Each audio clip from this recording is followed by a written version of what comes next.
start the recording. I'm going to take, hopefully I'm not going to screw this up on the screen. Okay. It is recording.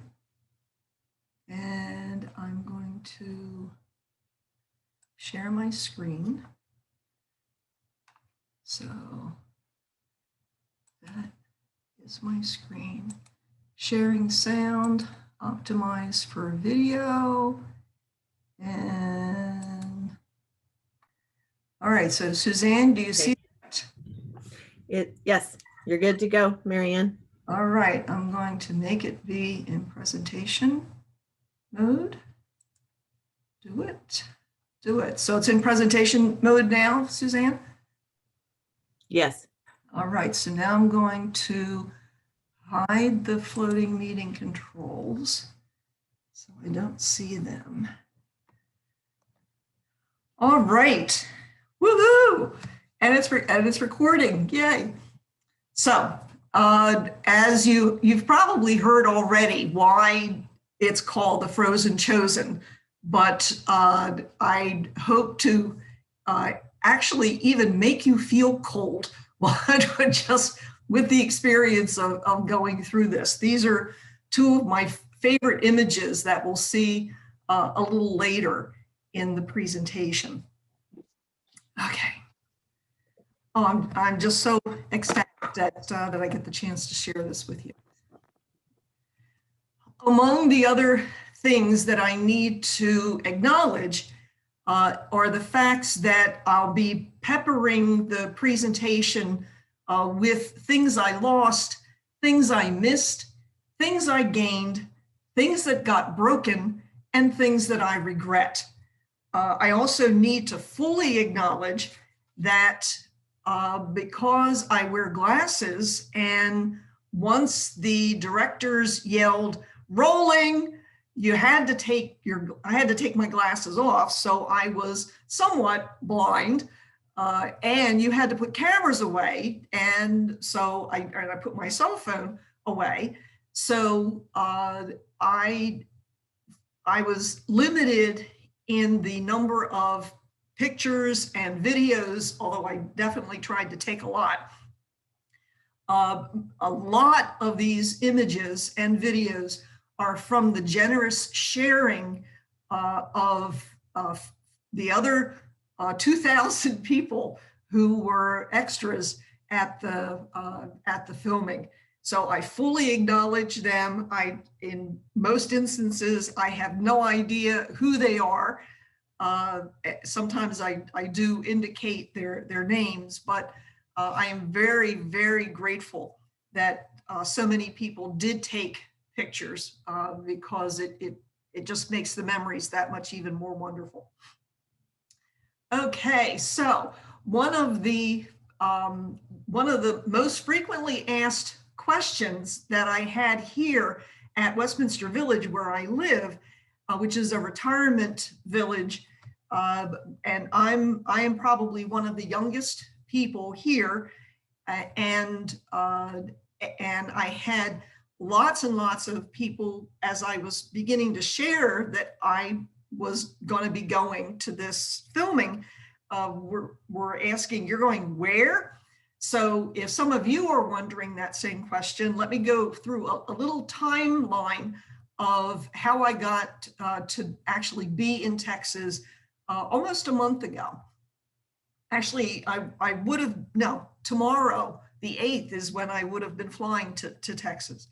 So in May of 2020, that's the first time that I actually learned of The Chosen. The Chosen TV series had been available since Easter of 2019, and all 8 episodes were available as of Thanksgiving 2019.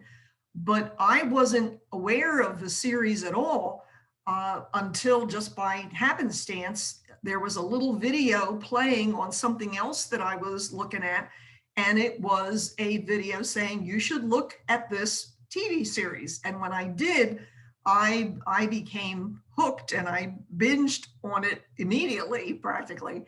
And I did my first pay it forward, which is the way, as most, if not all of you know, is the way that this has been funded for the second season and going forward. That amount, thankfully, because I'd sold my home and had put away a little bit, or had put away a chunk of money in order to go to the Passion Play in Germany, in Oberammergau, which only happens once every 10 years, and 2020 was the year that it was supposed to happen. I would have been there in August, but of course, Germany closed its borders in February. And so I was able to use some of that money as a nice donation for paying it forward for The Chosen. And in September, I was confirmed as being eligible to have the season 2 perk of being a part of the Sermon on the Mount filming experience, with the understanding that I would be paying it forward in a way, again, because I needed to provide my own airfare, my own hotel, my own whatever. But it was truly going to be worth it in order to be able to just to be in a little teeny part of that whole season.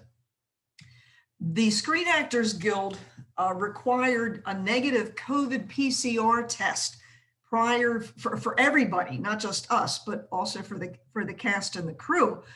And so the VidAngel started to let us know as a group, those of us, the 2,000, 3,000 of us who had this season 2 perk to be able to be on set. VidAngel notified us that we would be needing to get this PCR testing done as well. But the due date kept changing. SAG initially required that you had to have a negative test no earlier than 72 hours, which would have been February the 7th, because the filming date was February the 10th.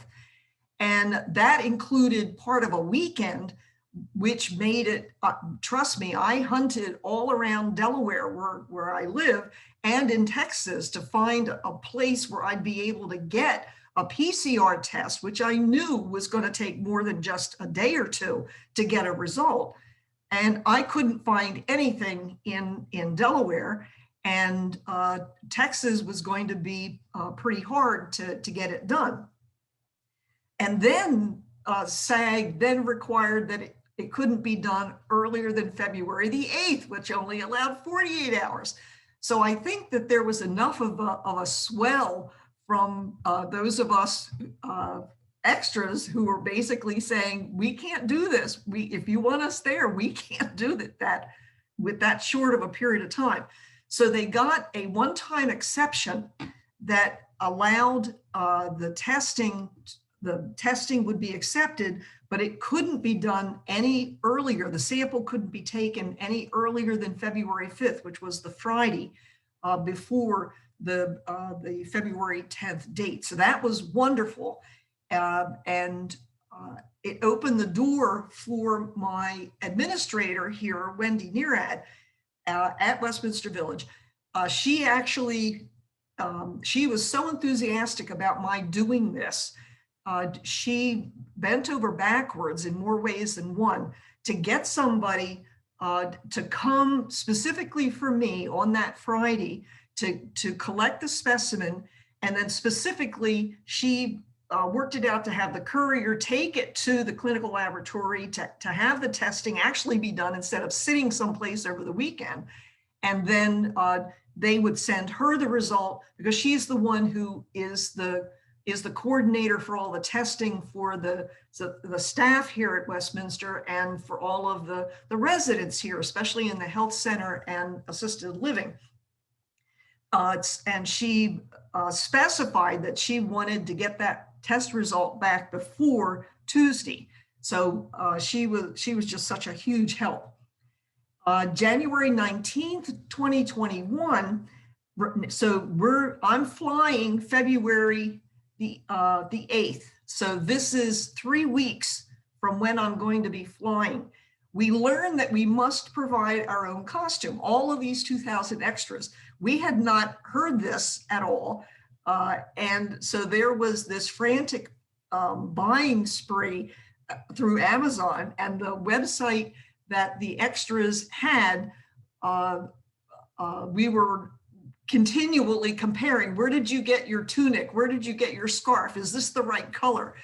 The producers and the costume department did send us a guide for don't have this color, this color, this color, and these are going to be the kind of things that will work for accessories and so on. So that was helpful, but we only had 3 weeks to pull everything together.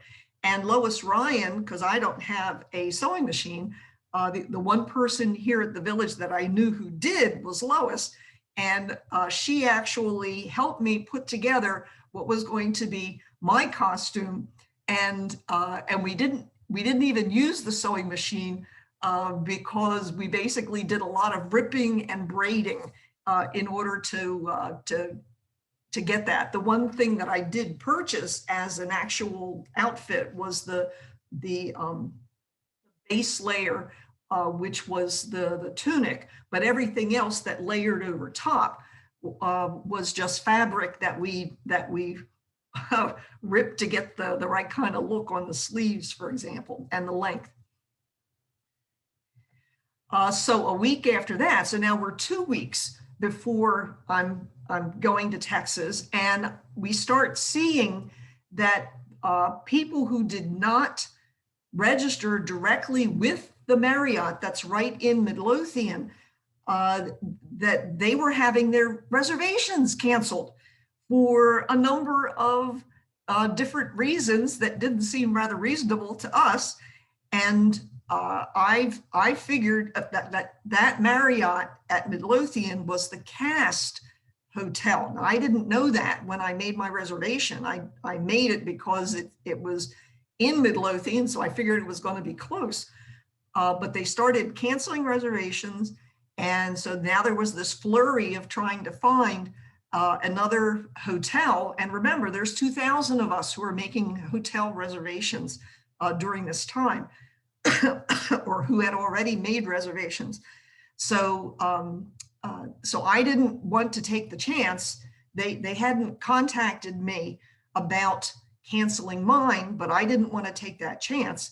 So I went ahead, and for the first time in my life, I made an Airbnb, which is kind of flipping a coin. You're kind of hoping that you're going to have a good experience.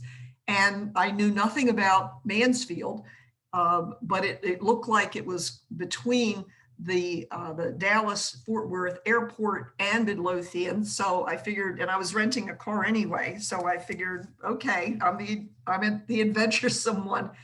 This whole thing is an adventure. So it's going to be one more story. So I had my plane reservation, my car rental reservation. My test was done on February the 5th.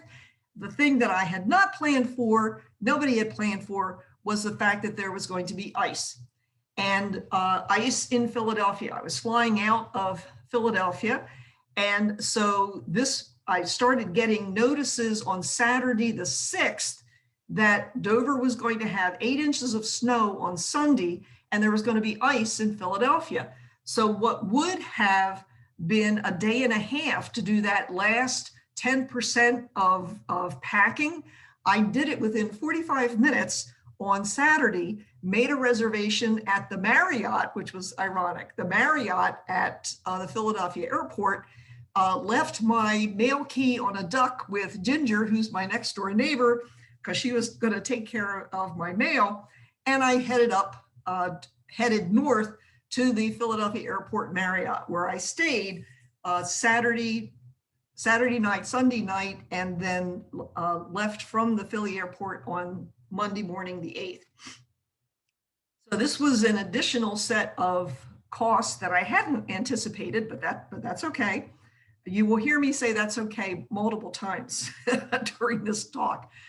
The thing that was funny when I got to the Marriott and got my room I went up to the room and I was wondering if I was going to be getting a gift of a wine glass or maybe wine, because there was this wine glass on the floor outside of my hotel room.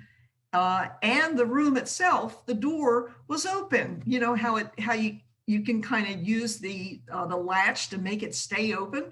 It was open already. So I kind of went in cautiously and turned lights on and called the front desk to find out why it was actually open, but it all turned out to be fine. There was no problem. So on Sunday, it in fact was sleeting in Philadelphia and snowing. So it was a good decision. And all day Saturday, for the night Saturday and all day Sunday, I had not received the test result. So I'm already ready to get on the airplane, but I don't know if I have a negative or positive test result. So thankfully on later on Sunday, I did get the COVID result. It was negative, and the hotel very nicely printed it out because I had to have that documentation in order to be able to get on set. So I was all set and flew from Philadelphia to Dallas Fort Worth without any connections. And usually I am someone who travels. I love flying. I love airports, and I'm usually traveling at least 3 or 4 times a year. But this now had been 2 years since I had flown anywhere. And you could tell that it was that I hadn't flown in 2 years because I was absolutely ecstatic that I had a USB port in front of me that I was able to plug in and not only keep everything charged, but I was able to use my Wi-Fi while I was in the air and to start doing postings. I just thought that was so cool. Landed in Texas with no problem, and it was 68 degrees. I definitely did not need the neck scarf. I got my Volkswagen rental car with no problem, except for the fact that I still have no idea where the parking brake is. And thankfully, I didn't need to use the parking brake. I wasn't on any kind of a hill while I was there. So then I drove from Dallas to Mansfield, where my Airbnb was, and found the Airbnb was actually in a lovely neighborhood. My host, her name was Denise, and she was still at work because the thing I forgot to tell you was when I was at the Philly airport, I was able to get an earlier flight out of Philly. So I was actually arriving 3 hours early, which was good because I didn't have to drive in a completely new setting in the dark. So that I was grateful for that. And the neighborhood itself looked absolutely lovely. My first Texan to greet me was this little guy. And I was kind of calling him and he basically was ignoring me. So Denise was my host. I had a bedroom in her home, and it was, I had the run of the house. It ended up being an absolutely wonderful first B&B bed and breakfast type of experience. And that's Denise. Now Sinatra was not too sure about me. It wasn't until maybe Thursday that he would even come close enough to let me pet him, much less I got him almost on my lap. He never completely got on my lap, but he did let me pet him without growling. So that was Monday. I arrived on Monday, and filming was happening on Wednesday. So Tuesday was going to be an exploration day because I needed to get from Mansfield to Midlothian to a stadium there to have my second COVID test. So the first one was the one that I had on February the 5th. The second one was going to be a rapid test done at the stadium. And if that was positive, I was not going to be able to get on set. So I wanted, and I had a 6 o'clock time. So I wanted to make sure that I knew how to get to the stadium. So this was an exploration day. So remember, the temperature when I arrived on Monday was 68 degrees. Notice the temperature outside the car on Tuesday was 32 degrees. I did have to chip ice off of the car, and but I didn't have any problem. It took about 15 minutes, which was wonderful, using back roads. It was great. And so I drove past a little shopping center where I wanted to pick up some groceries that for eating at Denise's on the days that I was going to be there, because I wasn't flying again until Saturday.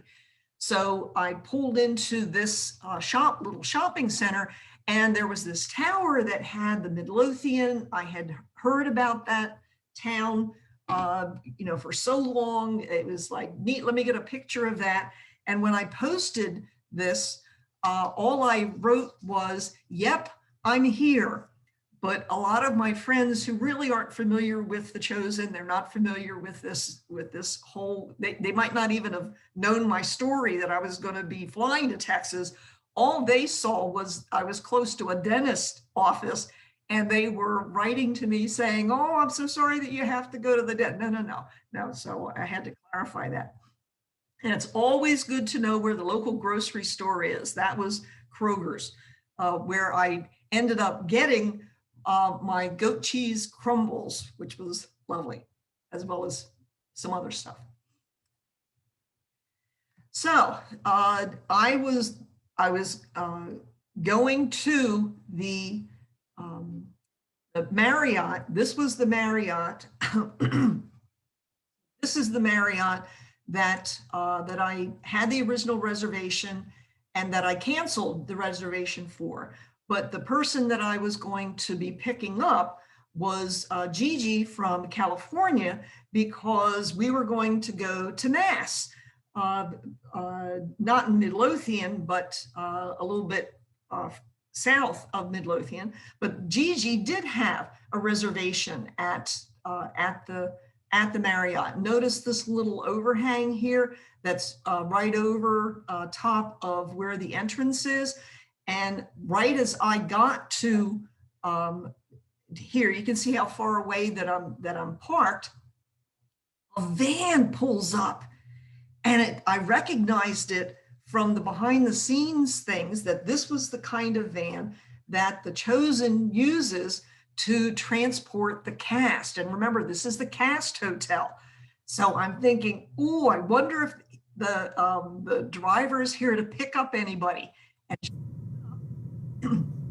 the driver comes out with one person, and then there's a second person who comes out and gets into the van. I have no idea who either of those are, but I was getting pretty excited because I figured that they were cast. That was my one thought. And then the second thought that I couldn't help having was, does this make me a stalker? Because I'm sitting in my car and I'm using the zoom on my camera to take these pictures. So I thought, Mary Ann, you are being rather silly. Gigi is in the hotel. Go in there, and who knows, you might see somebody. And sure enough, who do I meet when I walk into the hotel but Giovanni Cairo, who plays Jude Thaddeus. Now, the hotel was very protective of the actors. They actually gave anybody who was staying at the hotel a sheet of paper that had written on it, don't talk to the actors, don't interfere with the actors, don't bother the actors. But I didn't get that sheet, and Giovanni was the one who greeted me and asked what my name was, and he introduced himself, and I gushingly said, I know, and basically told him how much I love the series. So that was really nice to be able to meet one of the actors. So I picked up Gigi and we went from the hotel to Waxahachie, where St. Joseph's Catholic Church was located. I had done the investigation and found out that they had Mass on Tuesday, Wednesday, and Thursday at noontime. We got there in plenty of time, and this is the year of St. Joseph, so I thought it was providential that we could go to Mass there and pray for that everybody would be safe and that everything would work out okay. But there was a sign on the church itself that said no Mass today or tomorrow, because the pastor had an emergency someplace. So we were disappointed. So there's Gigi and Kathy Hill and her husband Peter, but the church itself was open, so we were able to go in and actually pray a Divine Mercy chaplet out loud, and people behind us who were from the parish, they actually joined in. So that was very nice that we actually were able to have some prayer time in the church. After that, Gigi and I was going to take her back to the hotel, but before we got to the hotel, we both wanted to see the stadium. So we drove back to Midlothian, went into the stadium, and we drove all around to see where the different parking lots were. They didn't have anything set up yet for the next day, but the two of us were quite happy to, at least we both knew. Now Gigi could have walked because it was practically across the highway from where she was, but she still was going to need to drive, and I was going to need to drive. So we were both happy to find out where the entrances were and all that. Now, one of the realities was I had been at a hotel, at an airport, at a B&B, at a grocery store, okay? And Gigi had also been at a hotel, at an airport. And so it truly did strike my mind thinking about tomorrow's test, because if either of us had picked up COVID in those few days and either of us became positive, that was going to be the end. But we were both kind of just putting it, we'd gotten all the way here and just trusting in Providence that, or whatever God's will was, for us to be able to actually go to that next step. Gigi had the idea of praying a rosary while we were in that parking lot. And then she also had the idea to contact a whole bunch of other folks who were a part of the Jonathan Rumi fan page and people who love The Chosen.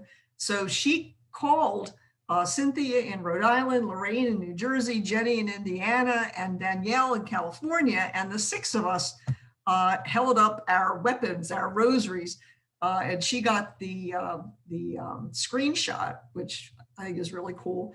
And we ended up together praying a rosary for the success of what was going to be happening the next day. And Gigi also worked a miracle at the hotel, but I'll tell you about that later. So it's Wednesday, the 10th, filming day. I'm up at 4:15, 4:30. I am dressed and ready to go in Denise's house. Marianne, we've lost your audio. You have lost my audio. So. Okay, now you're back. Oh, okay, good. I wonder why. Okay, so did you lose it when I switched the slide to this one? I didn't lose it. This is Deanne, so it could be Okay. on the other end.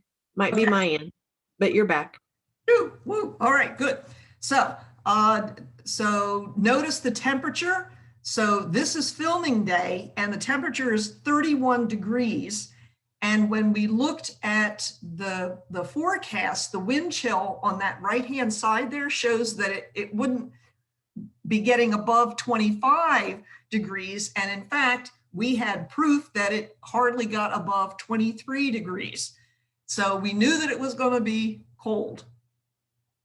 Hello. This is me in the car. And I usually have a prayer time at 6:30 in the morning with the 6:30 prayer warriors. And I figured I'd be able to do the prayer here. I figured this was a good place to stop. There's a hospital that's across the street from the stadium. That's where all the action is happening, and I'm seeing where the cars are heading in to the left. So I'm about a half an hour early because my time is 6 o'clock, and so the 5 o'clock crowd is there getting tested. So you could sign up for having your test, the second rapid test done. And remember, they're testing all 2,000 of us. So they spread it out. And so you could sign up for a 5 o'clock, 6 o'clock, 7 o'clock, 8 o'clock, 9 o'clock, 10 o'clock.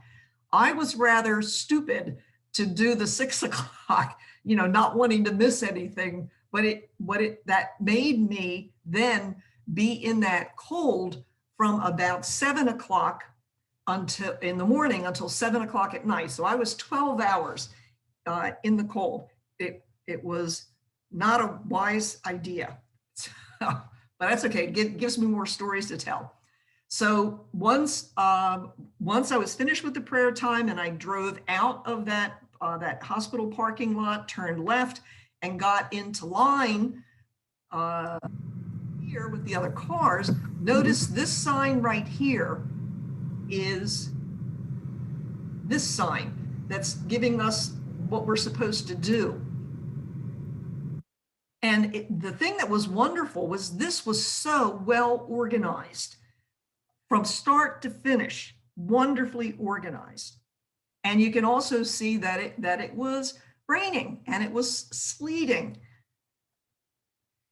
I got to the parking spot, and that's Louis, and he's the one who took my the validation that I had a 6 o'clock time, and here's my negative COVID test. And right as he was trying to enter that into his iPad, the iPad stopped working. I told him about Blessed Carlo Acutis's intercession. We prayed, and his iPad came back online. So that's like miracle number 23, I think, already. So he said I was okay. This lady came and took my specimen, brought it over to this table where this young lady inoculated the card. It was a card test. And then she laid it down on a tray on that table. Suzanne, I'm wanting you to be listening to this very closely. She laid it down on the table for the appropriate amount of time to let, she was probably looking for a line if it's that kind of a laboratory test. And because it was dark, remember, this was 6 o'clock in the morning, she was using a flashlight to visualize the results. And you knew that your result was okay because when she then moved away from the table, she brought the badge that was your ticket to actually get into the next parking lot. But as Suzanne could relate to, I could not help but wonder, did the protocol for that little rapid test include that incubation could happen at a below freezing temperature? Somehow, I don't think that it could. And I might have raised a fuss if it had said that I was positive, but it said I was negative, and so I didn't fuss. So this then allowed me to park in the second parking lot that was on the other side of the stadium, where a security person wanded you up and down with their, their metal detectors, and somebody at a table went through all of your bags. but I also began to get an idea of what everybody else's costume was. Because remember, everybody had to make their own costume. And then we got into the bus, and the bus then took us, that forget the idea of having 6 feet between you. The bus then took about 15 minutes to get us to not the filming set, but what's called the staging area.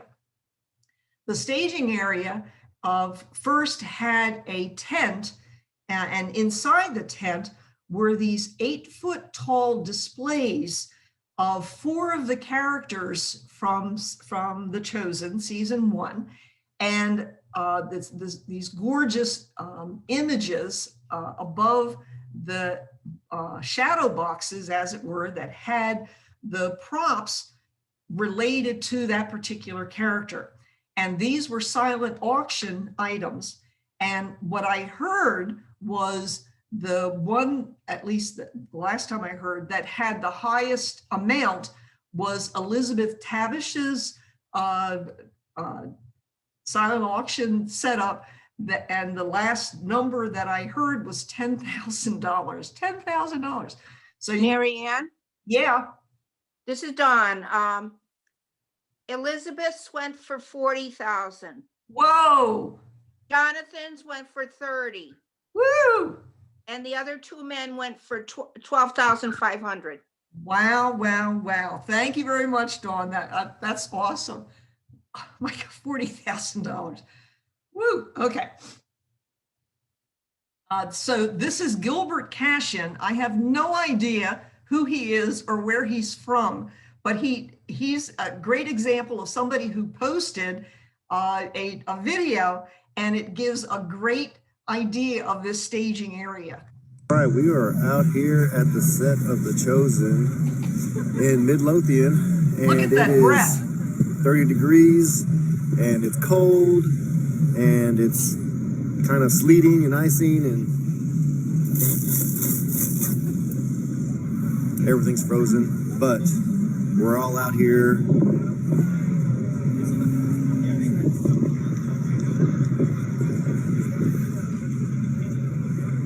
So over there in the distance is a stage, and that's where Carrie Job and her husband are going to play. Michael Jr. is going to be there, and some other artists are going to be there, giving us a little mini concert. We got a couple tents set up, first aid, coffee stations, but filming doesn't start until 2, so we are going to just be hanging out and just doing some weird, crazy stuff throughout the day. But I'll check in when there's more to share.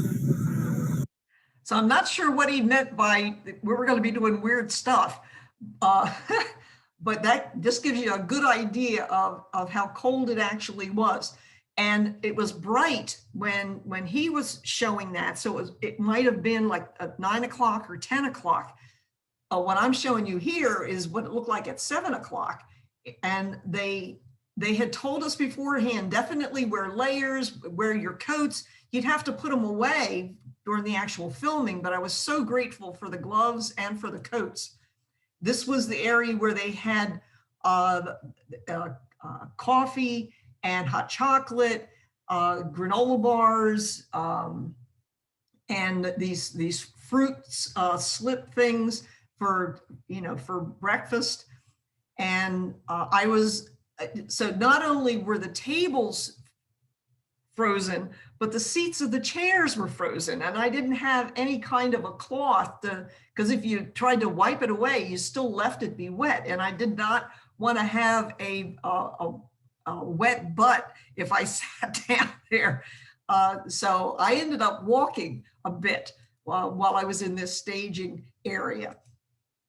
They also had these lamps, these lanterns that I've seen in restaurants. And if you put your hand up there, it was pretty warm, but even just standing below it, you really couldn't feel it that much at all.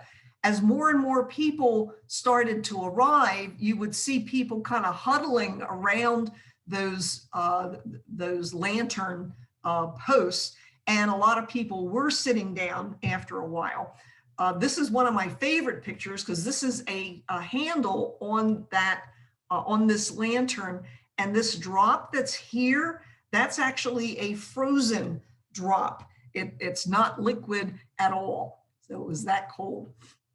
There are now 4 guys from Minnesota who know a lot more about Delaware because, and I didn't think, this is like so silly that I didn't think to get their picture with me underneath one of those lanterns, but be that as it may. So from a porta potty standpoint, there were probably about 60, maybe at least. This is like 10, you know, facing in opposite directions, and they had lots of these all in a row. But of course, with the porta potties, you had to be really careful when you went in because you had layers and you had a coat and and I was carrying a blanket and I was carrying a bag, and there would be a narrow turn and there were 2 holes that you could be dropping your cell phone into one of the holes. So you had to be really, really careful. And this was my look using the porta potty when my phone rang, and it was from Australia. Anusha from Australia called me, and I actually answered her in the porta potty. I was in the porta potty more than once, but using it not so much for my kidneys, but for my toes, because I did not have any socks on. That's a long story. Hi, Marianne. Yeah. It's Anusha. Oh, hello. So she's the one that called me.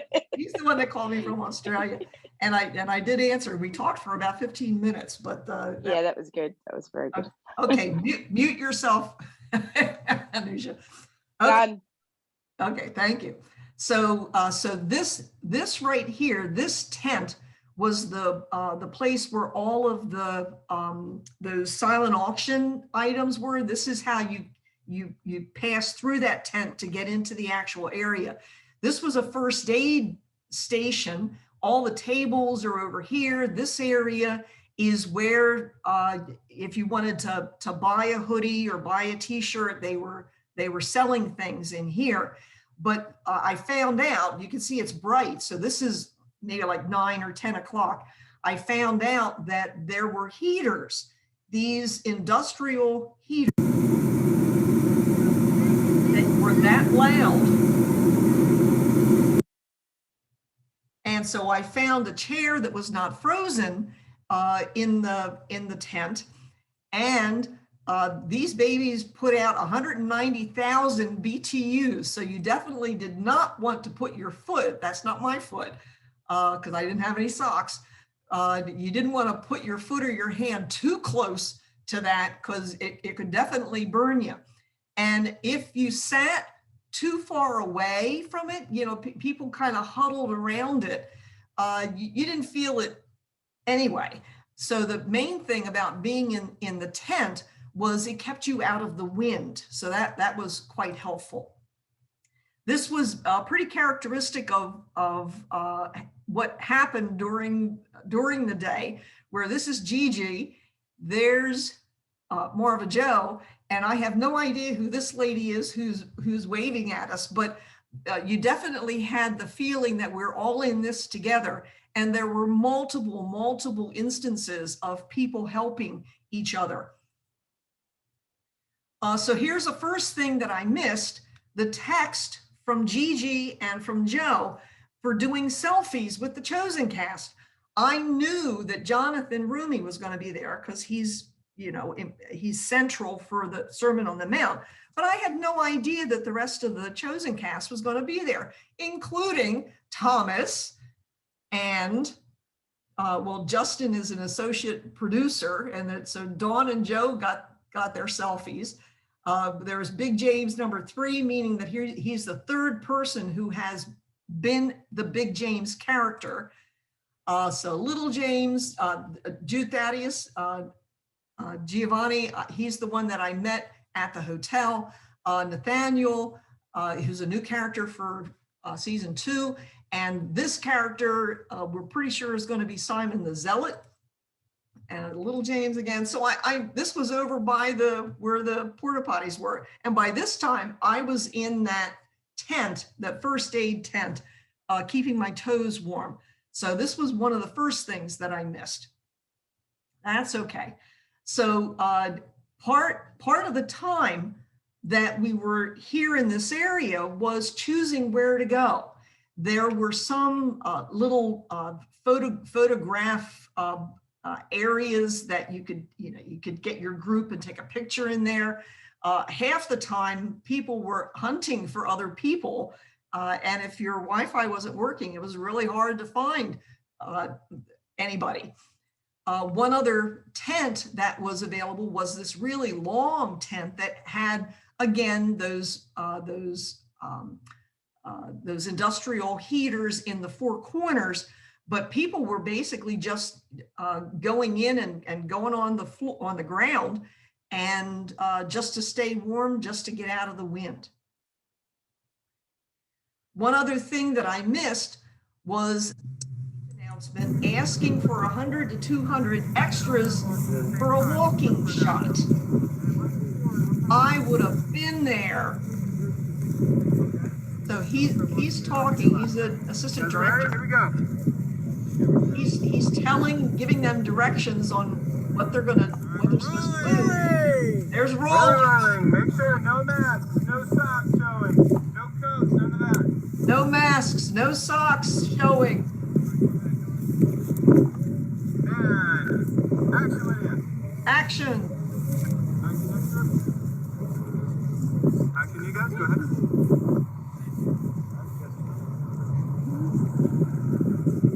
Okay, this section, go ahead, start walking. All right, now let's go. So they obviously weren't worried about the sound. And this guy who's going to come up right here, I'm not sure that was first century outfit, but the editor would decide that. And you always had these behind the scenes folks with their cameras.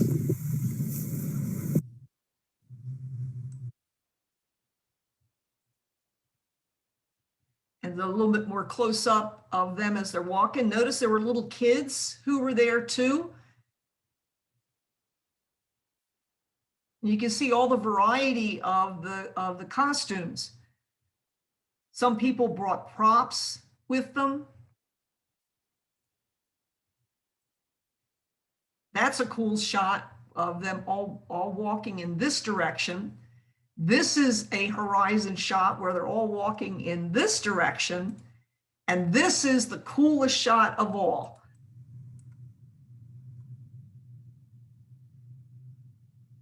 Take a look right here. Can you see them walking toward? That is just so cool. I'll let that run again. That's going to be a really cool shot. Let it run one more time.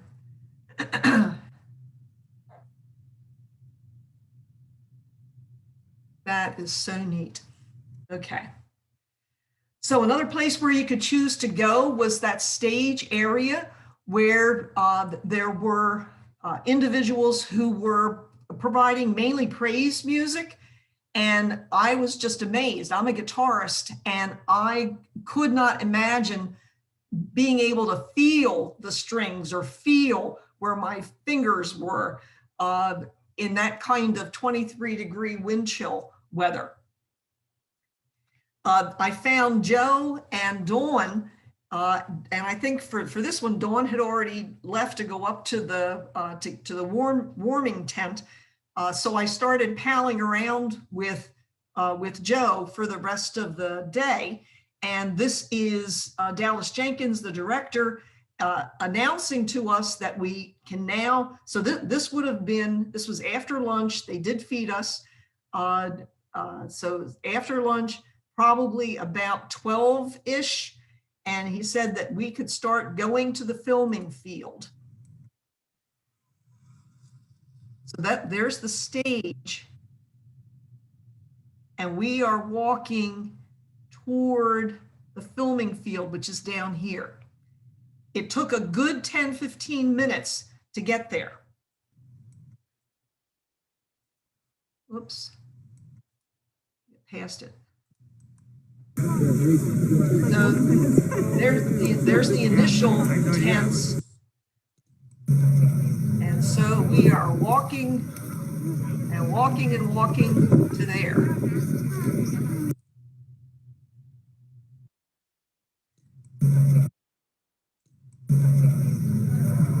And this is where things I lost. I lost my right-handed glove because I was trying to film, do a 360 as we're walking, and I had my blanket under my arm. My bag was across me. It was a sling bag, and so I had I had my glove off. And when I went back to get my after taking the video, I couldn't find the glove. So things I lost: a glove. Remember, this is 23-degree temperature here. I probably lost the glove someplace right around there. So again, that's where we were coming from. This is my favorite shot. So I probably lost my glove right around in here. And so we're walking towards, this is where the filming area is. So this is a drone shot. And as you'll see in another couple of shots that these guys, so the director, the assistant directors were all flanking us. And these guys were really close to where Joe and I were. So we were probably right in here. So there they are. So we're right in here somewhere. So this is the actual drone shot. So we're kind of watching these guys as it's getting higher and higher. This is actually all of the actors had been out front, and they're walking behind what's going to be the stage. They're walking towards the warming tent for them. They had a warming tent. We did not. That's okay. There was not, I didn't find one person who said, oh, this is awful. We were all remarking about the cold, but everybody, all 2,000 of us, that's 2,000 people there. The 2,000 of us were delighted. We're so happy to be there. Oh, notice horses.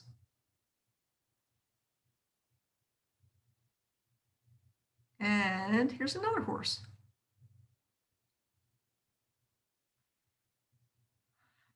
And so those guys that we were looking at were kind of like right there. So we're right about here. Whoop, they're walking. So I think it's this guy's the last one. So we're right in here.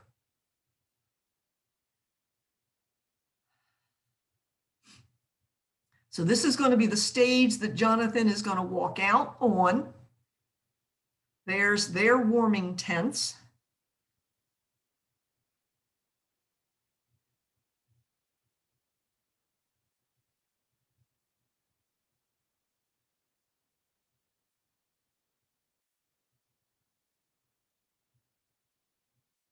Really cool drone shot. Let's see if I can get it. Okay. So this was 60 of trying to look at people who were around me. This was before we were given directions, because I wanted to see, especially for the hats, so I'd be able to find myself later. And so there, this is how close we were going to be to the stage area. And this was actually a little bit of a hill. So up here was more of a hill that was a little bit hard to see above people. So there was one person with a single megaphone that if it was pointed in the wrong direction, you couldn't hear what the directions were. But at one point, because we were all bunched together, they said, be like the beginning of The Sound of Music. And if you remember that first scene where Maria, right as she's singing The Hills Are Alive, she does this 360 with her arms out at her side. They asked us to do that so that we could be that far away from the people either in front of us or behind us for this first shot. And so imagine 2,000 people all twirling like Maria in The Sound of Music so that we could space ourselves out. So can you find, keep looking. There's the wind.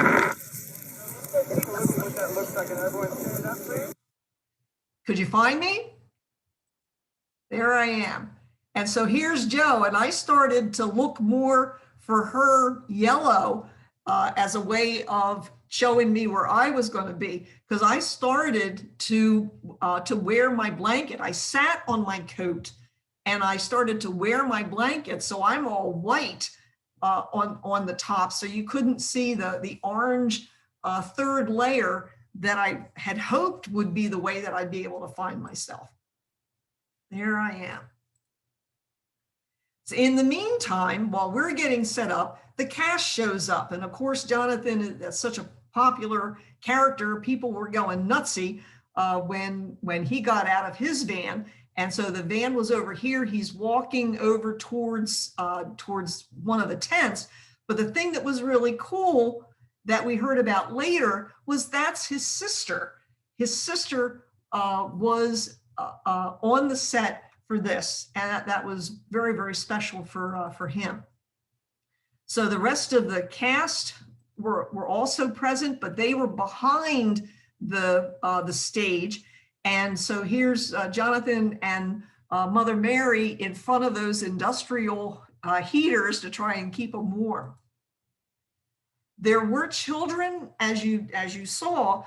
These were the only two images from people who posted theirs that showed children who were able to meet Jonathan.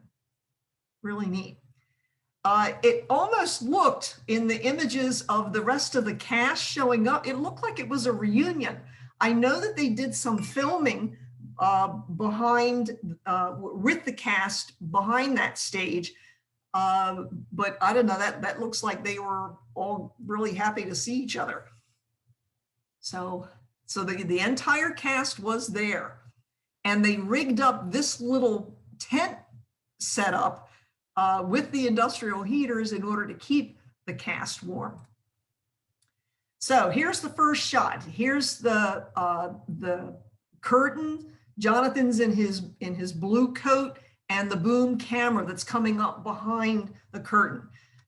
Dallas gets up with the megaphone. He gives the directions that you're all standing talking with each other, and the boom camera is going to rise when Jesus comes from behind the curtain. The front row, which are actually the paid extras, okay, they're the ones who are the professional extras. They were in the very front. They're going to notice him. They're going to sit down on the ground. And then the rest of you, 2,000 folks, you're going to also notice and you're going to sit down. So those were our directions for this shot. He also yelled, "Where are you going to look?" We responded, "Jesus." "Where can you not look?" "The camera." So he did that a couple of times, and we were laughing as we were responding. You could always tell that it was rehearsal because Jonathan would be in the blue coat. So here's our first shot. We rehearsed 2 or 3 times with Jonathan in the blue coat, where we stand up and Jonathan comes out, we sit down, he gives us lines, then we did it again, we stand up, he comes out, we sit down, he gives us lines, and we're reminded again, don't look at the camera. And I start to notice that Joe needs help getting up. She was in pain most of the time while we were doing this filming. And these wonderful gentlemen who were behind us were the ones who always came up to give help. Then you heard the assistant director yelling, rolling. And as soon as they said that, the other assistant directors would come amidst us and be yelling, hats off, gloves off, glasses off, masks off, socks off, coats off, phones away. And so you knew as soon as you heard rolling that you were going to be cold pretty soon. And so from this point forward, I was semi-blind and I was cold. And my phone was away, so I couldn't take any pictures anymore. So here's the first real shot. And you hear Dallas calls, and action. And Jonathan comes out from behind the curtain, and then you immediately hear, and cut. So what's wrong with this picture? What's wrong is people are waving at him. You're not supposed to wave. So anyhow, so we ended up doing the shot a couple of times. And so this is a real shot where Jonathan walks out pretty close to the end of what are actually logs. It's not like he's standing on a solid, a plain surface. Those are actual logs that he's standing on. But everybody is looking at him. Hopefully nobody's looking at the camera. So we did that for about 3 shots. And then the next shots, we were told that we're going to be close-ups only. It was the same direction, but only the front rows were going to be needed. And as they were starting, the boom camera, I was fascinated. This was my picturing. I was fascinated by this because it kept going back and forth, and it looked like it was taking pictures of the people who were in the very front. Anyhow, and so Dallas is there, preparing for the next shot. So here's an uh-oh, and what I need you to do is listen really closely. Jonathan's going to come out. He's going to say, "Blessed are the poor in," and you'll hear something. Listen carefully. Now everybody goes down, or the front goes down. Blessed are the poor in spirit, for theirs is the kingdom of heaven. Did you hear? Whoops. Let me go back. So did you hear when he said, "Blessed are the poor in spirit"? Did you hear the phone ringing? Let me do that.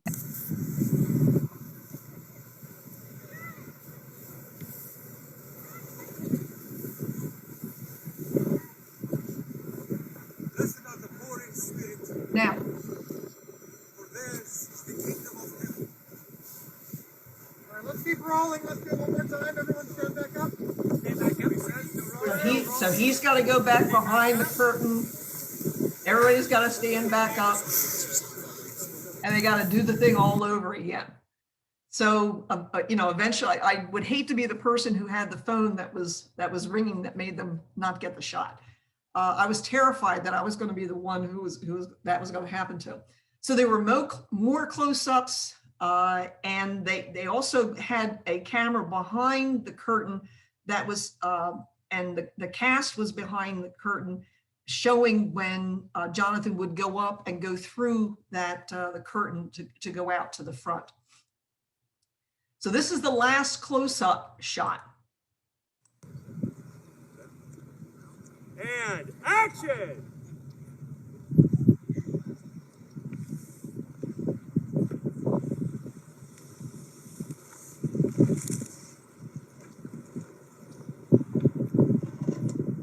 Blessed are the poor in spirit, for theirs is the kingdom of heaven.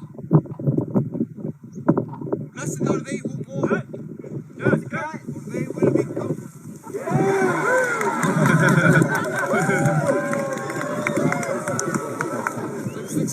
You see Peter in the back? Thank you guys so much for all your dedication and your willingness to be here in this weather with all of us. We would not be here if it were not for you.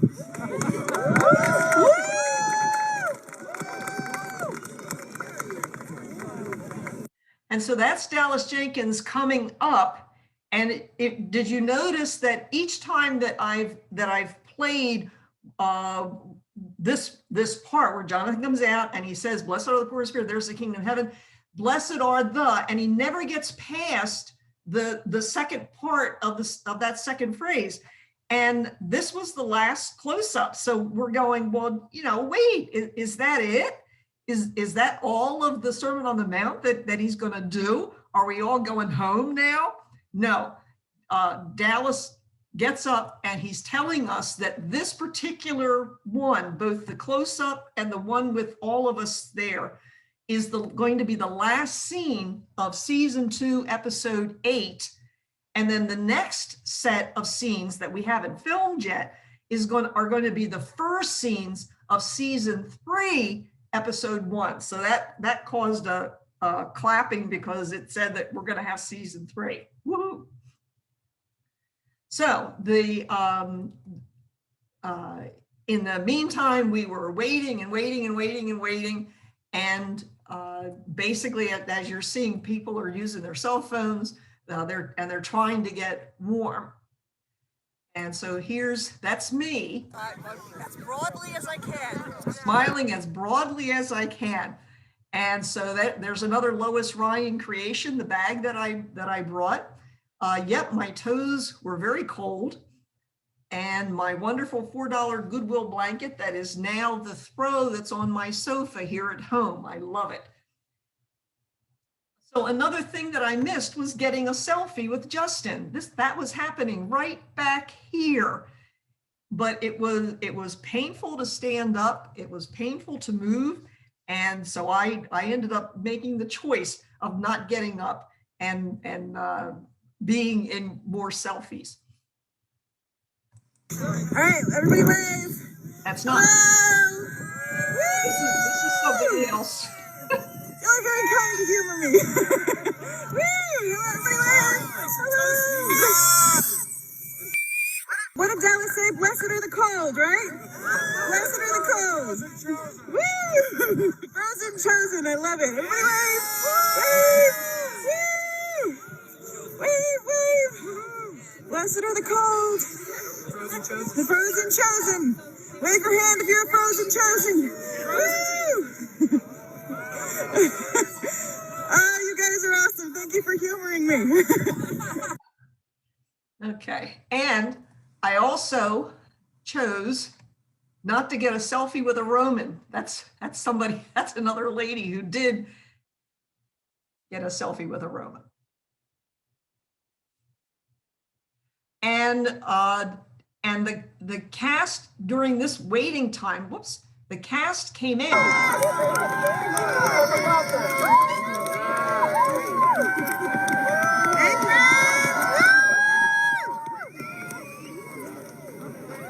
But I heard the cheers.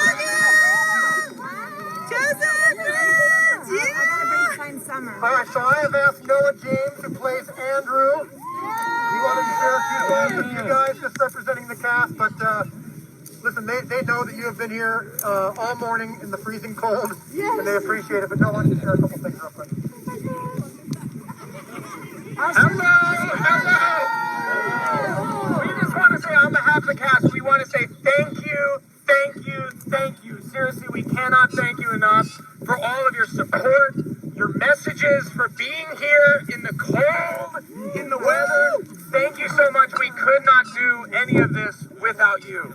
So please, just. So some close-ups that some of the people in the front row were able to get. And then they asked everybody to stand up. And this is the group shot that was taken by the drone. And somebody printed the 30 degrees Fahrenheit on it. And we haven't received, we're going to be getting this, a digital version of this. Haven't gotten that yet. Can't wait to get it. So another thing that I missed was if I had gotten up and moved up the hill, I could have been up front or closer to the front for this one. That's okay. So then they told us that it was time to move for the last 3 scenes, which were going to be Jesus in the middle with us surrounding him. So we needed to move close to where there was going to be a set of musicians who were doing a special song just for this shoot, a blessing song. And so we ended up having to get up and move, and we were able to be much closer together than we were for the initial shot. So where are Joe and I now? We're in this shot someplace in this picture. Can you see where we are? We're actually right there. Again, and the thing that gave it away is Joe's yellow costume that helped. I kept telling myself it's okay to be 1/16 of an inch. I'm just so happy to be there. I was. Okay. On that. He's going to try to be as in character as possible. So we just love for you to just listen, even when we're rolling and he's delivering the sermon. This is several pages of stuff that he's had to memorize just in the last couple of weeks. So we're going to try to get through it all, but sometimes we'll be starting and stopping and going back and all that stuff. So that's going to happen. But just while he's preaching, you're just listening. Yeah. We don't want to do the bad Bible movie where people are like, looking at each other.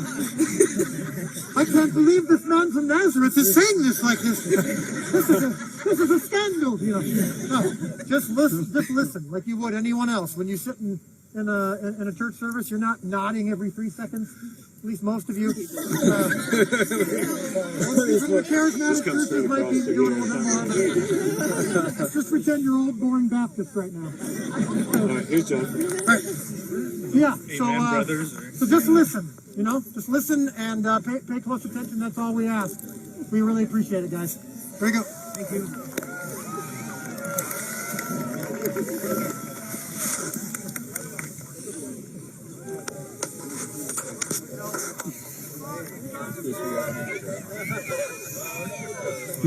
Guys are troopers.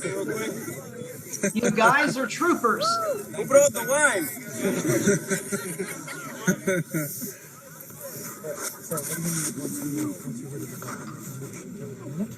All right, folks, let's get nice and quiet. So for the rest of this, I'm going to be reading from my journal just to make sure that I'm not losing anything.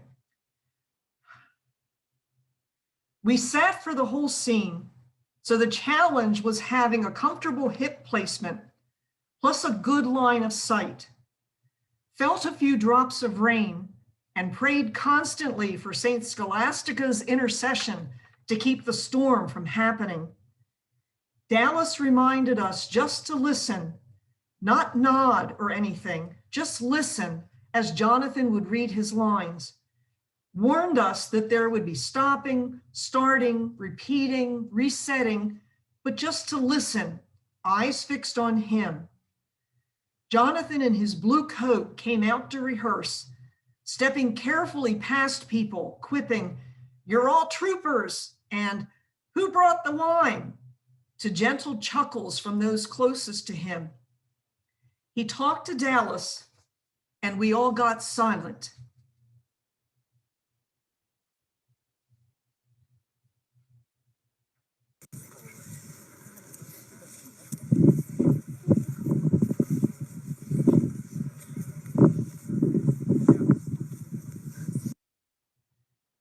My frozen hands don't work too well, and my hip is talking to me, and my cell phone camera has limitations for zooming, but I know the most precious moment is coming.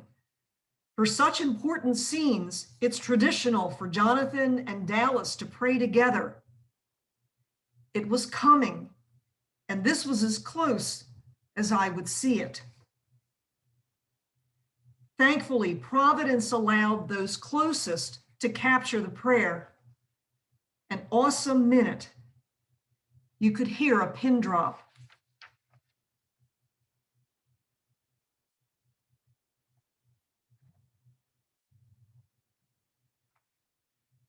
Jonathan kissed him on the cheek.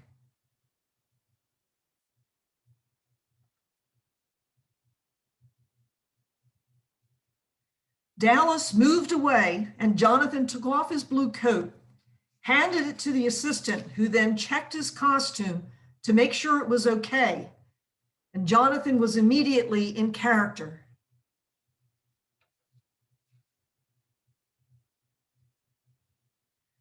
The director yells, "Rolling!" And the assistant directors walked among us yelling, "Coats off, phones away, glasses, gloves, socks, masks off." We all get very quiet. Jonathan flexes his arms, throws back his head, and lets out a scream. It startles us, and some folks laugh, which makes Jonathan look at them, raising both hands, motioning for quiet. And in character says that this is a part of his process, and we need to honor it.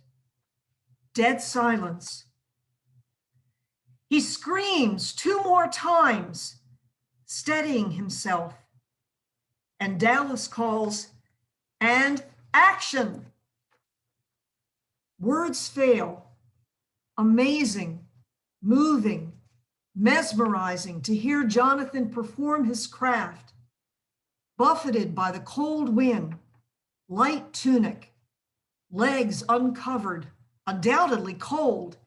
He reads his lines, moving in a circle, front, then back. He sees a camera pointed at him. He stops mid-line and, still in character, tells the person to put the camera away and respect the process. Then he goes right back to his lines, camera still rolling. Imagine getting yelled at by Jesus. Dallas yells, "Cut!" And Jonathan tries to shake his arms to get warm. Rolling and action. He does the next take, stops a line, still in character, and remarks about a noise coming from his right. "You know I can hear every word."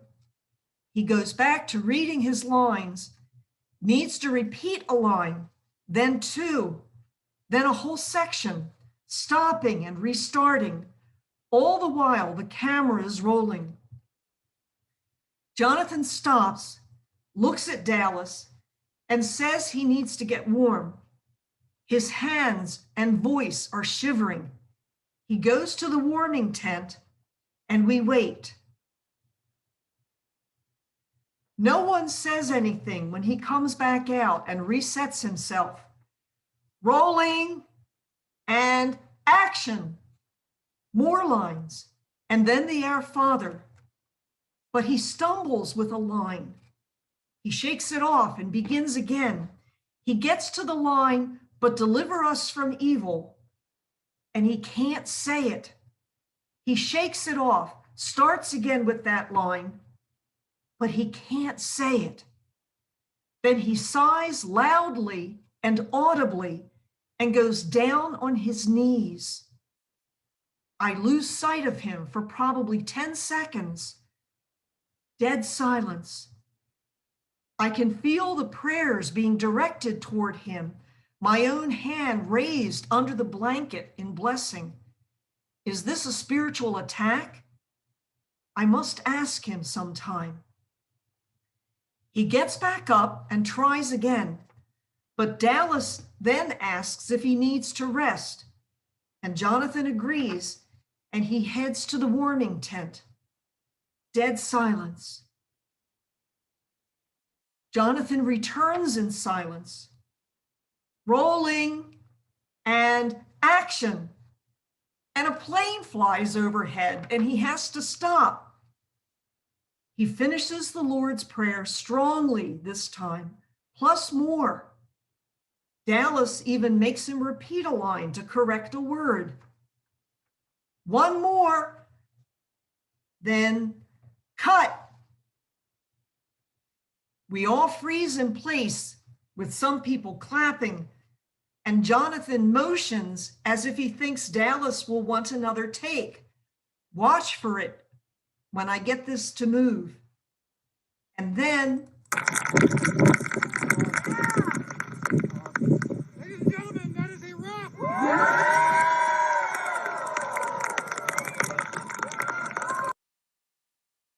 the whole field bursts into applause, including Jonathan. And it's about 5 p.m. Ladies and gentlemen, that is a wrap.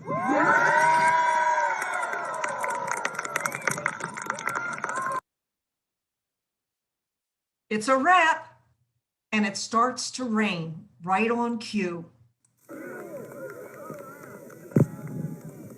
Jonathan moves among us.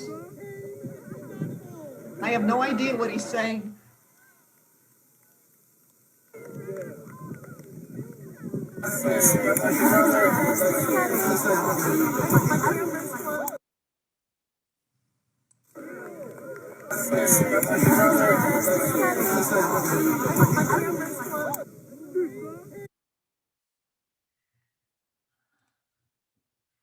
And the funniest part of this, as it was hard to see because people were getting up and we were far enough away that I wasn't watching what they were doing. I knew I would see some shots later, but this was really funny because he stops at the one person who looks like him. So when he said it's a wrap, it was a wrap for us too. All 2,000 of us now need to walk back to the bus from where the filming had happened, walking back to the tents. And we needed to get to this spot, which was where the original silent auction was happening, and the buses would be on the other side.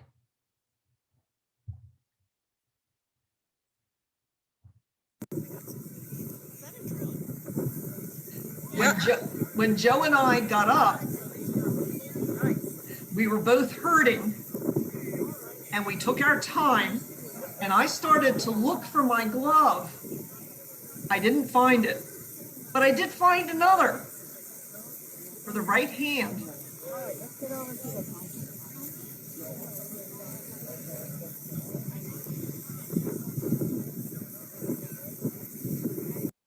We ended up heading to this tent that had the merchant, or actually, I'm sorry, it was this tent that had things that we had purchased and they were holding them for us. We went to that tent first, which meant that the other 1,998 people got in line for the bus, and the line got really, really long, and it was raining. So we got a couple of chairs. Thankfully, the people who were in the first aid tent, and they wouldn't let us go in there, but the security people grabbed 2 chairs, and Joe and I sat in the rain at the entrance to where the line was heading toward the buses. She had an umbrella and I had my blanket. And again, I don't know why. It would have been a great shot, but I didn't get a shot of us. And the line was going right past us, and a man in the line looked at us. He walked over toward me, and I had just a towel over my toes to try and keep them warm. He walked over toward me, knelt on the ground, rearranged the towel so it was not only around my toes, but around my ankles as well. Then he gets up. He didn't say anything. He walks back to be in the line to go for the buses. And I called after him, "Sir, why did you do that?" And he says, "Random acts of kindness." And he gave both Joe and me almost business-sized cards about his daughter who had died and had inspired him to do these random acts of kindness to perfect strangers. That was very, very moving. We got back into the bus finally, and the bus itself, the bus ride was very quiet. I can tell you, it was very, very, very hard to leave that field. It was just very hard to leave. So I drove Joe back to the hotel. I got back to Denise's home. She took one look at me when I walked in the door with my red toes and told me, "Get in the shower, get a hot shower." And when I came out, she had hot chili soup waiting for me, as well as chocolate and some other stuff. So my thought was on Thursday to go to the cast hotel, hoping maybe to see some more cast members and just to have a chance to share the experience. But that was the day that Midlothian was 30 degrees, and it was that awful accident, the 133 car pileup in Fort Worth.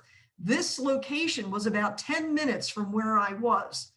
And so there was no way that I was gonna be driving to the hotel.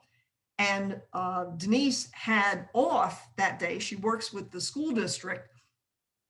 So I took the chance because she had a puzzle on the dining room table the whole time that I was there. And I asked her, well, do you like puzzles? And she said, well, yeah. And you might be interested in this one. And she brings this out, a 500-piece Sermon on the Mount puzzle. I burst into tears as she's showing it to me, and we put it on the table and we start to put it together. I find Jesus and the pieces that made him up, and we found the outer edge, so that by Thursday when I went to bed, this is how far we had gotten. And by Friday when I went to bed, and the Friday night was the day before I was going to be flying the next day. I was going to be leaving at about 9 o'clock on Saturday. And I figured, well, if we don't get it all put together, that's okay. And there was another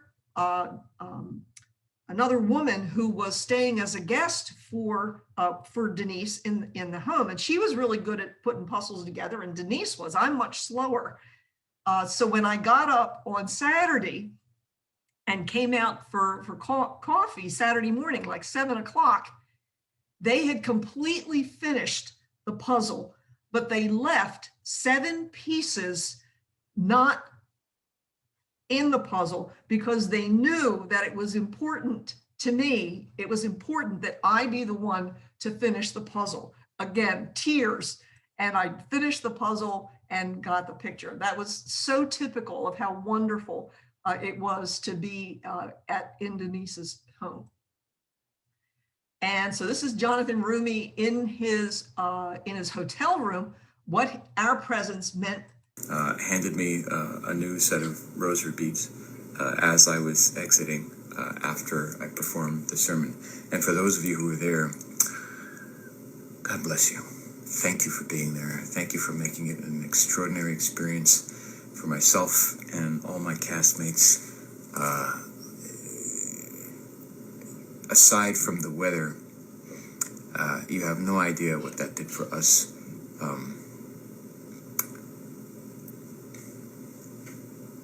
Personally,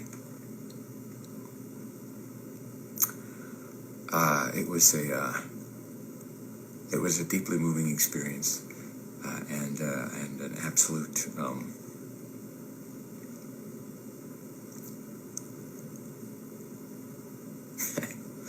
and a privilege for me. Sorry, I hit a button. It was a privilege for me to be there and to get to say those words in front of so many of you. So, thank you. Thank you for giving me that opportunity. I only wish it was warmer so I could have taken it in more and been outside more and talking to more of you.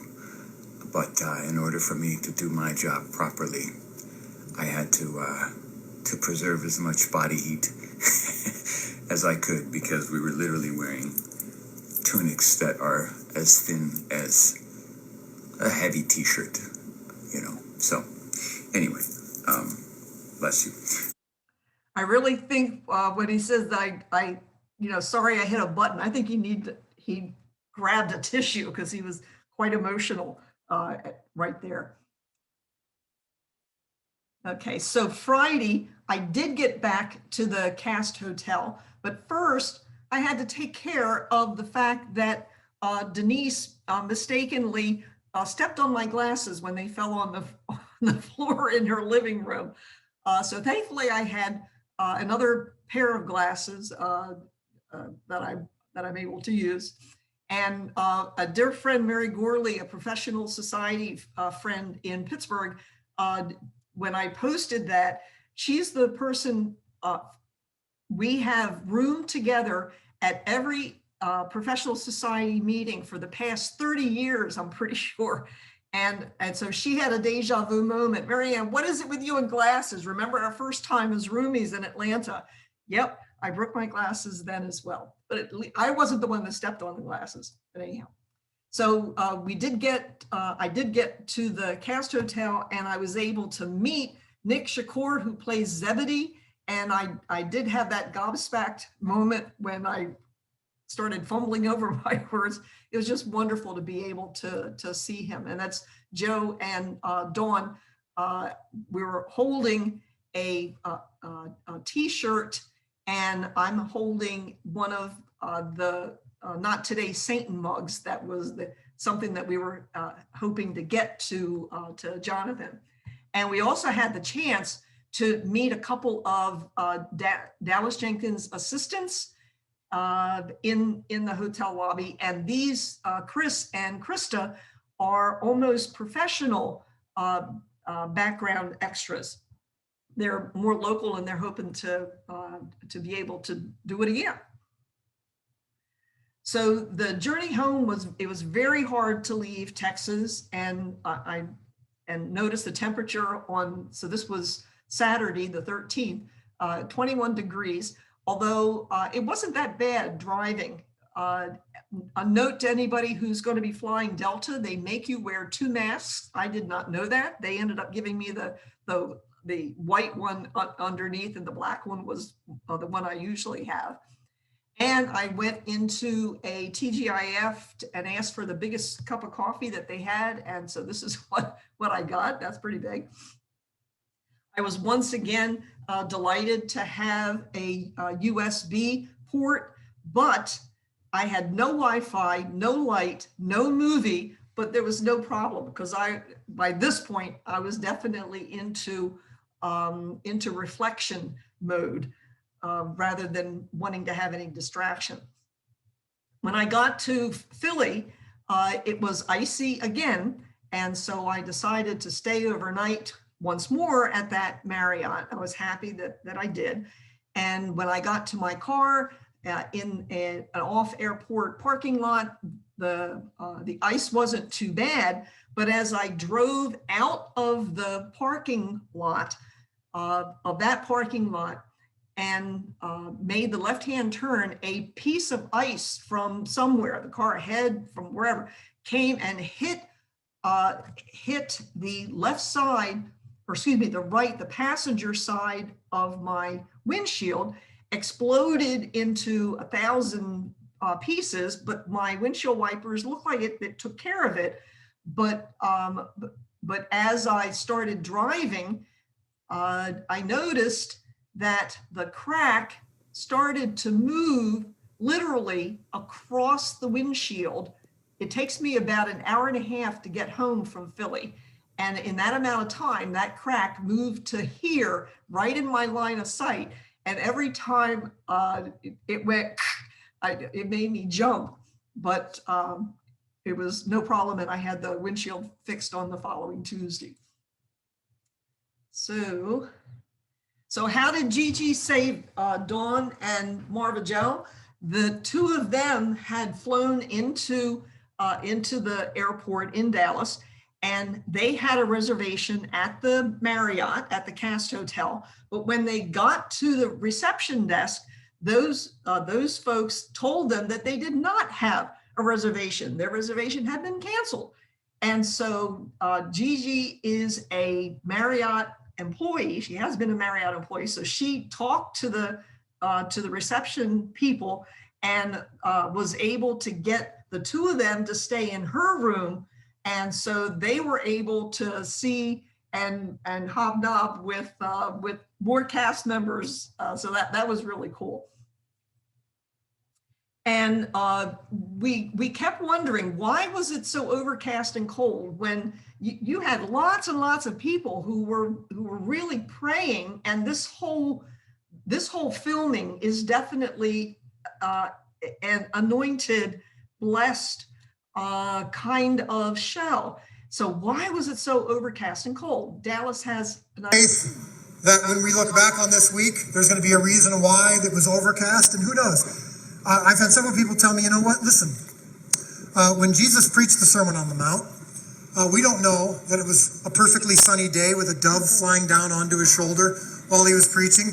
That's how most projects typically go, Bible projects, is Jesus, everything always looks sunny and beautiful and happy. And we like to show the fact that Jesus came during a time that was actually kind of rough. And that's what the show is actually about. So I think if they could suffer through a few things, and if Jesus could make the ultimate suffering, maybe we can put up with some cold weather for a few days. So you guys are doing that, and it really means a lot. So thank you for being here. So things that I gained, I haven't mentioned.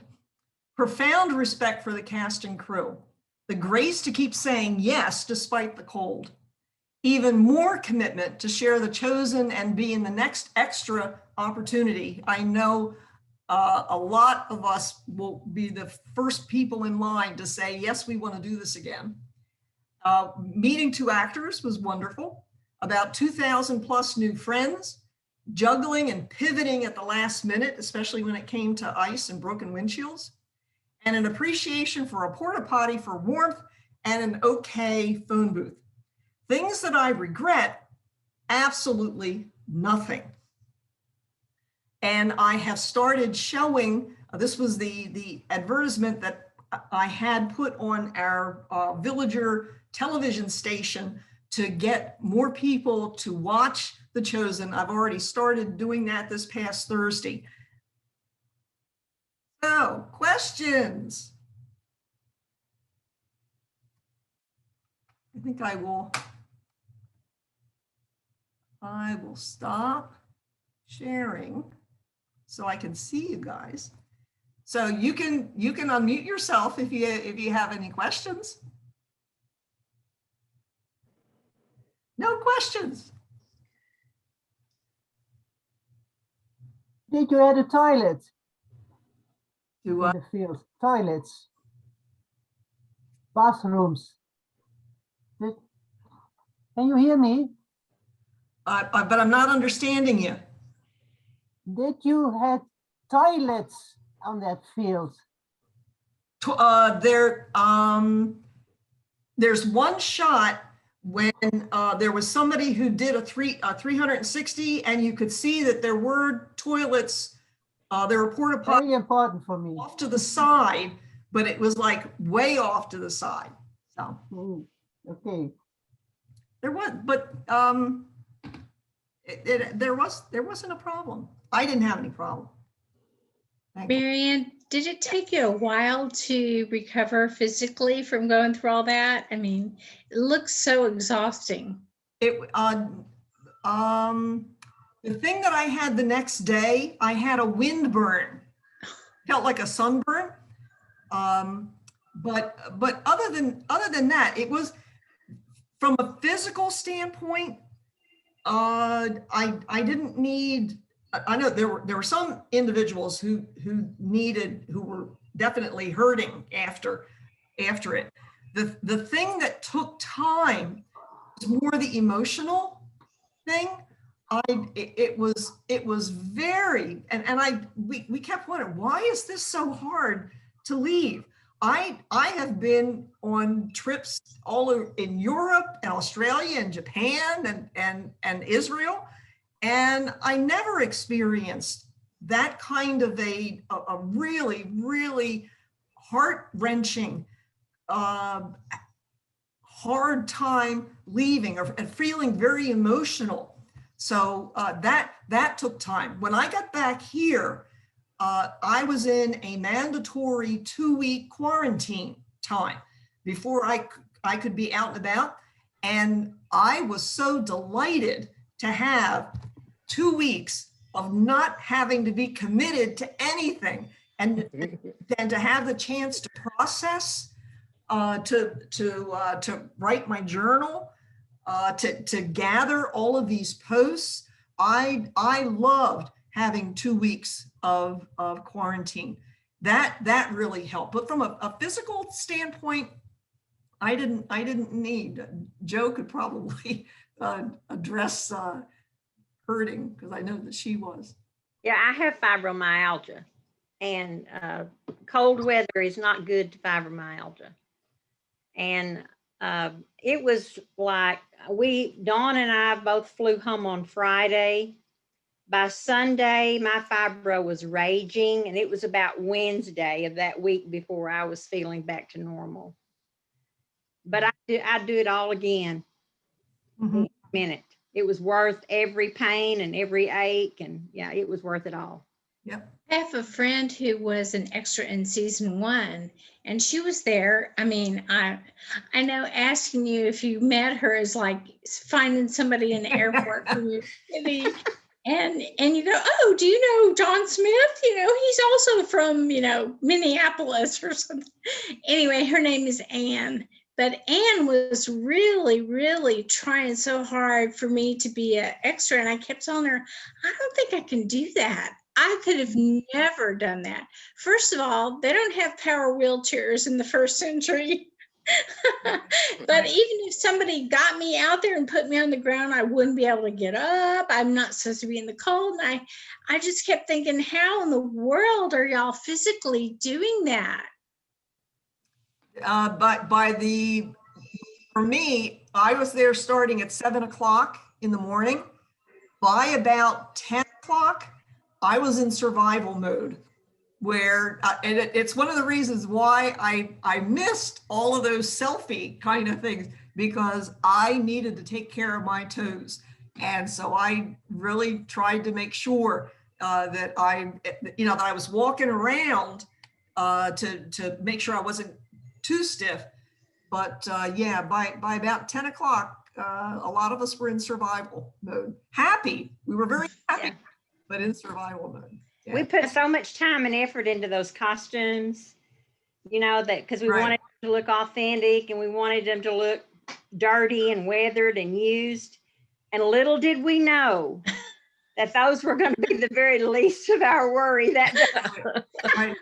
And that was the other thing, that there was a real emphasis on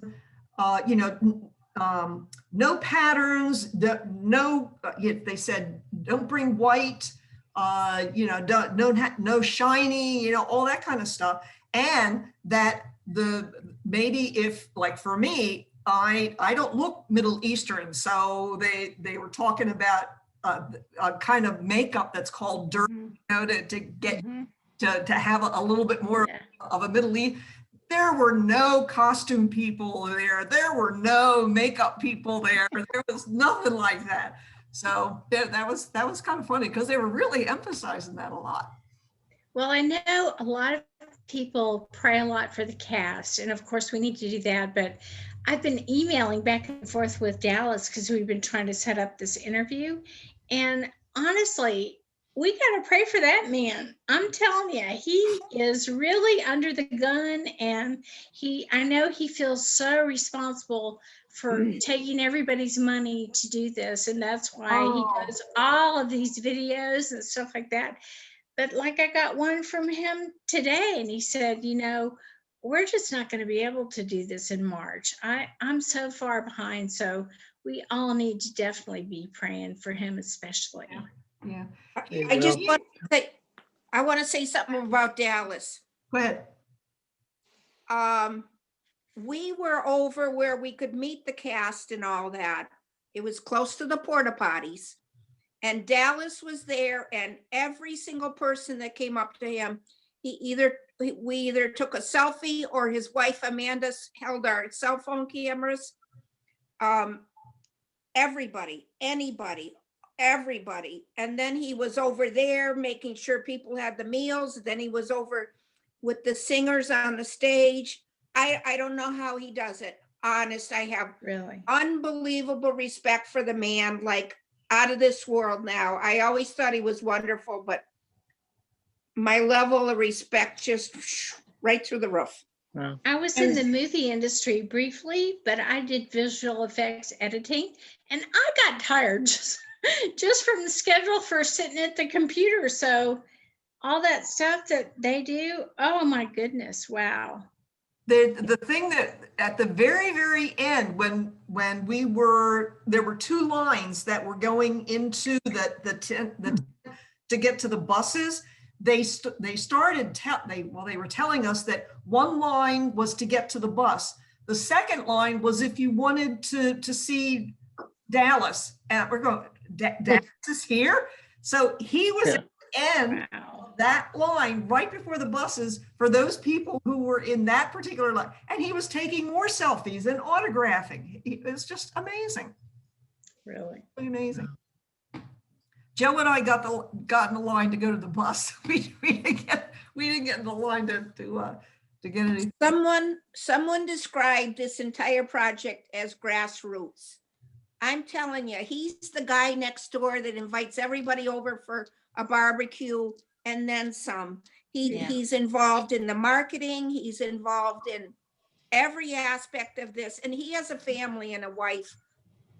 It's beyond me. It's just, it makes this project look so much more awesome since what I saw. Right. Awesome. Right. So, Joe, how long did it take you to start feeling okay? Were you okay? Yeah, I'm back to normal now. By Wednesday of the following week, I was beginning to feel back to normal, but probably that whole week, it took me about a week to get back to feeling normal, because that extreme amount of cold, it being that cold and being out in the cold for as many hours as I was, plus sitting on the ground and getting up. Yeah. And I don't care if it's 70 degrees, if I'm working in my yard, I have to crawl to a fence post or something to get up. I just can't get up on my own. And those gentlemen that were sitting close by, when they started telling us we have to sit down, the first thing I did, I said, now I'm just giving you men fair warning. I can't get up by myself. I'm going to need some help. And this man said, we got you. And he was right there every time. Every time. And the second time he came over there to help me up, I was getting up on my knees. And so I had my skirt tail under my knees. So I couldn't raise one knee because the skirt was so tight under both knees. And so I said, I got to get my skirt tail out of the way before I can raise my knees up. And he said, that's okay, ma'am. You've been wearing a dress all your life. I just wore one today for the first time. And then I got so tickled, I couldn't get up. That's cute. Yeah. It was so typical. People helping people. Dawn, you had somebody who helped you get all the way back to the bus. Yeah, I have a different story than Marianne and Joe. Around 3:15, I started feeling sick to my stomach, and I was shivering uncontrollably. And I worked in medicine all my life, and I went, oh, that's not good.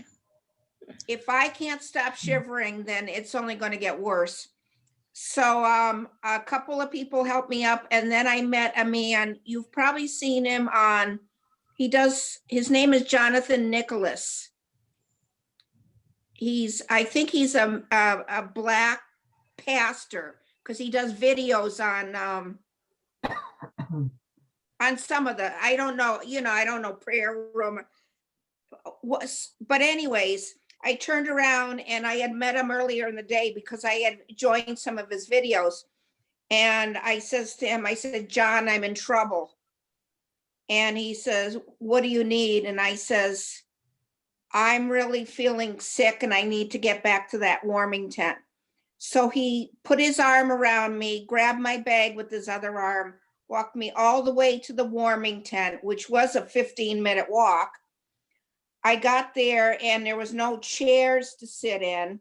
He went and found me a chair, made sure I was there, and then he went back for the filming. Wow. Yeah. I don't know how I would have made it back because I could hardly move. Right. But that's what happened all that day with many, many people. Right. Yeah. And I could beat myself up that I didn't see those last 2 hours, but like I said, they would have been calling the ambulance if I waited another 20 minutes, so. Sure. All right. But you were right in the front with Gigi, weren't you? For Yeah, I was right behind those paid actors that you were talking about. Yeah. Yeah.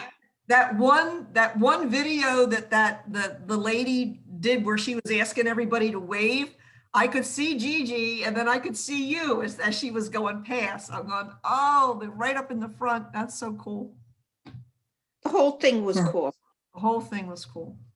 Well, thank you so much, ladies, for all your comments and videos and pictures and keeping us all informed. It was great. I felt like I was there with all of you. Thank you so much. That awesome. presentation I was got excellent. cold. You got cold? Yes. Thank you very much for taking the time out of your Sunday to be a part of this. And it's almost 6 o'clock. It's 2 hours. It's midnight here. It was great. I loved it. Good. Really, thank you so Thank you. much. Thank you. You are quite welcome. This And was wonderful. Thank you. Thank you so much, Thank Mary. you. Can we get a copy of that presentation? I did. Thank you so much. It's recording, so yeah, I might be able to. That was wonderful. I really enjoyed that. Okay. Every minute of it. Thank you. Hey, Marianne, if you need any help with the Zoom video part of it, I've done a lot of that. So just Thank you. reach out. I just might. I'm so ecstatic that I actually remembered to make it record. So okay. All right. Thank you so much, everybody. Thank you. Bye. Bye. Everybody. Seeing everybody. Bye. God bless everyone.